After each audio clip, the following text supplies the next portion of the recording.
दोस्तों, जिंदगी में हमें कुछ कुछ बातों का हमें खास ध्यान रखना चाहिए, क्योंकि जीवन जीने के लिए इन सब बातों को समझना बहुत ही अति आवश्यक है। दोस्तों, इंसान को उम्मीद नहीं छोड़नी चाहिए जब तक कि अंत की घोषणा न कर दी जाए। दोस्तों, इस बात को आइए हम लोग एक कहानी के माध्यम से समझते हैं। यह कहानी है इंडिया और ऑस्ट्रेलिया क्रिकेट मैच की। यह मैच 1986 में 18 से 22 सितंबर के बीच खेला जा रहा था। यह क्रिकेट का मुकाबला इंडिया और ऑस्ट्रेलिया के बीच चल रहा था। यह cricket match M.A. Chidambaram stadium, Chapek, Madras में हो रहा था। भारत और ऑस्ट्रेलिया के टीमों के बीच चल रहा यह मुकाबला आज के दिन शुरू हुआ, जो कि 5 दिनों का मुकाबला था। यह इसी स्टेडियम में खेला जा रहा था। सभी लोग इस मैच को बहुत ही उत्साह से देखने के लिए गए हुए थे। इस मैच में सुनील गावस्कर लगातार 100 टेस्ट खेलने की उपलब्धि हासिल करने वाले पहले खिलाड़ी बनने जा रहे थे। पहले दिन ऑस्ट्रेलिया ने बल्लेबाजी की शुरुआत की, लेकिन खेल के पहले 50 मिनट के अंदर भारतीय wicket keeper Kiran More food poisoning के शिकार हो गए और उनकी जगह चंद्रकांत पंडित को विकेट के पीछे जिम्मेदारी संभालनी पड़ी। ऑस्ट्रेलिया ने पहली पारी में 7 विकेट के नुकसान पर 547 रनों का बाहर साइज स्कोर खड़ा कर दिया। इसमें डीन जोन्स की 221 रनों की पारी का अहम योगदान था। जोन्स ने 503 मिनट तक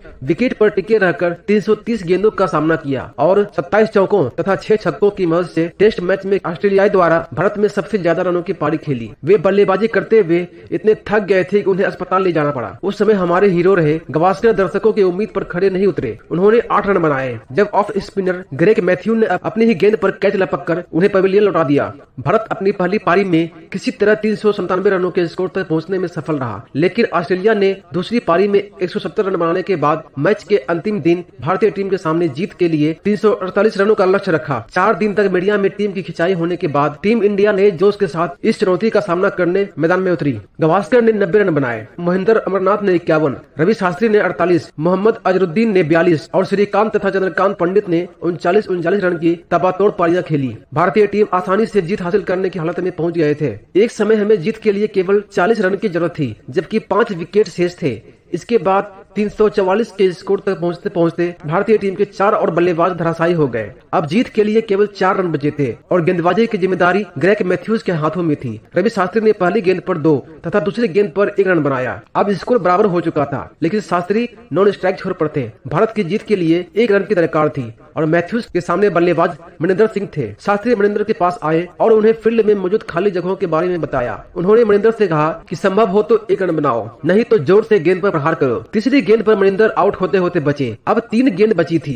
मुझे ठीक से याद नहीं है कि दोनों एम्पायरों D.N. धोतीवाला और V. विक्रम राजू में से किसने मैथ्यूज को बल्लेबाजी छोर पर पिच को कुदेरने से रोका था। वे इससे परेशान हो गए। कप्तान बॉर्डर उन्हें प्रोत्साहित करने आए और दोनों 1 मिनट से ज्यादा समय तक बतियाते रहे। मनिंदर भी दबाव में थे, क्योंकि जीत दिलाने की जिम्मेदारी अब उनके कंधों पर थी। मैथ्यूज नए उत्साह के साथ दोबारा गेंदबाजी के लिए तैयार हुए। गेंद उनके बल्ले और पैड से टकराकर लेग साइड की ओर लुढ़क गया। मनिंदर जैसे ही रन लेने के लिए भाग रहे थे, अंपायर ने उन्हें आउट करार दे दिया और मैच टाई हो गया। एक पल के लिए मैदान के अंदर पूरे स्टेडियम में सन्नाटा छा गया। फिर पूरी ऑस्ट्रेलियाई टीम खुशी से उछलने लगी। आज यह मुकाबला क्रिकेट के इतिहास का एक हिस्सा बन चुका है। उस दिन एक नई सीख मिली, जब तक आपको मृत घोषित न कर दिया जाए, आप जीवित हैं और कुछ भी कर सकते हैं। दोस्तों, जीवन में लोग पहले ही उम्मीद खो देते हैं। हमें कभी भी अंतिम क्षण तक उम्मीद नहीं छोड़नी चाहिए। दोस्तों, जीवन में प्यार के सहारे किए गए काम, चाहे वह कितना ही छोटा या साधारण हो, इसका असर आपके जीवन के बाद भी कायम रहता है और आगे कई पीढ़ियों को प्रेरणा देता है। बढ़ते अपराध और भौतिकवाद के साथ आधुनिक जगत में आज करुणा जैसे भाव की जरूरत ज्यादा से ज्यादा महसूस की जाने लगी है। दोस्तों, इस बात को हम इस कहानी से समझते हैं। निपुण मेहता servicespace.org के संस्थापक हैं, जो गिफ्ट इकोनॉमी की दशा में काम करने वाली एक गैर लाभकारी सेवा है। एक बार वह चीन में कुछ प्रभावशाली कारोबारी लीडर्स के समक्ष बोल रहे थे। श्रोताओं में से एक ने उनसे कहा,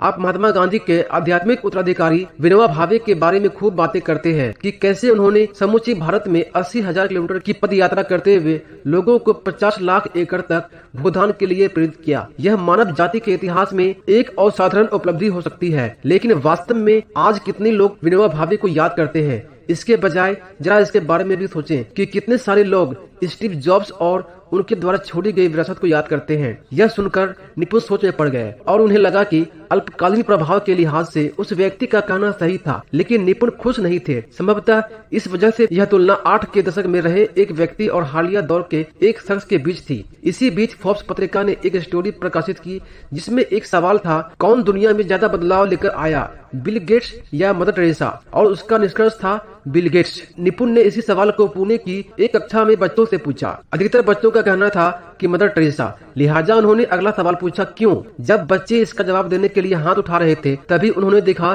कि एक शर्मीली सी लड़की जो करीब 11 साल की रही होगी, उन्होंने हिचकते हुए अपना हाथ ऊपर किया और फिर नीचे कर लिया। यह देखकर निपुण ने उसे बोलने के लिए उकसाया और उस लड़की ने जो कहा उसे सुनकर सब अभिभूत हो गए। लड़की का कहना था, सर बिल गेट्स पैसे की ताकत के इस्तेमाल से दुनिया में बदलाव लेकर आए, जबकि मदर टेरेसा ने प्यार की ताकत से दुनिया को बदला। और मुझे लगता है प्यार पैसों से ज्यादा ताकतवर है। यह बिल्कुल सरल, संतुष्ट, सुंदर और मौके पर दिया गया माकूल जवाब था और इसके बाद क्लास में किसी और से प्रतिक्रिया लेने की जरूरत नहीं थी। व्यापक अनुसंधान और शिक्षा के बाद हम बौद्धिक लब्धि मतलब IQ और भावनात्मक लब्धि EQ के बारे में तो समझने लगे हैं, मगर अब हमें CQ के बारे में भी समझने की जरूरत है, यानी कंपेंसेशन कोशेंट मतलब करुणा लब्धि। यह दिल का इंटेलिजेंस है। तकरीबन एक दशक पहले न्यूरो साइंटिस्ट ने पाया कि न सिर्फ हमारे दिमाग में बल्कि दिल में भी न्यूरॉन्स होते हैं जिनके बीच संवाद होता है। तुलसीदास जी ने कहा है, तुलसी इस संसार में सबसे मिलिए धाय, न जाने किस रूप में नारायण मिल जाए। हमारे गैजेट्स जो बिल गेट्स ही पढ़ सकते हैं,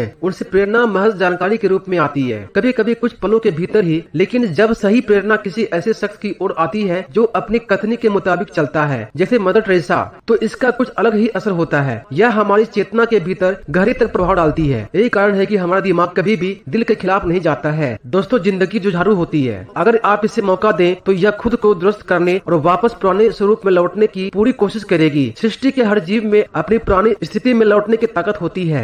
दोस्तों, इस लाइन को हम लोग एक और कहानी के माध्यम से जानने का प्रयास करते हैं। यह कहानी इस प्रकार है। एक बार एक आदमी एक शोक संवेदना व्यक्त करने के लिए गया। इस परिवार में 4 सदस्य थे जो अब 3 ही रह गए थे, लेकिन उनके घर का जो सदस्य उन्हें छोड़कर चला गया वह दिन भर धमाचकोड़ी मचाता रहता था। तीनों सदस्य हमेशा उसके बारे में बातें करते रहते थे। वे हमेशा इस तरह की बातों को लेकर फिक्रमंद रहते थे कि वह कहाँ है, कहीं उसकी मस्ती फिर से न चालू हो गई हो। आखिर वह इतना चुपचाप क्यों है? आज उसके लिए खाने में क्या पकाया गया है? उसे बाहर टहलाने के लिए कौन लेकर जाएगा? वह तनिक भी बीमार पड़ जाए तो परिवार के तीनों सदस्य फौरन अपने काम काज से छुट्टी लेकर उसकी देखरेख में लग जाते थे। वास्तव में वह घर में तनाव दूर करने का इतना बेहतरीन जरिया थी कि उसके अलावा परिवार में कोई भी बीमार नहीं पड़ता था। दरअसल मरने वाली इस परिवार की 12 वर्षीय फीमेल मेंबर थी जो उनके घर की पहरेदारी भी करती थी। उसके होते हुए कोई भी उनके घर में घुसने की जरूरत नहीं करता था। वह भूरे सुनहरे रंग वाली नन्ही सी पोमेरेनियन पप्पी थी जो दिन भर घर में इधर उधर भागती रहती और अपने मालिक का ध्यान आकर्षित करने के लिए कोई चीज मुंह में दबाए उनके पास दौड़ी चली आती थी। उसके मालिक या तो उस काम के लिए उसे प्यार से थपकी देते हुए शाबाशी देते, वह अपने मालिक के आदेश को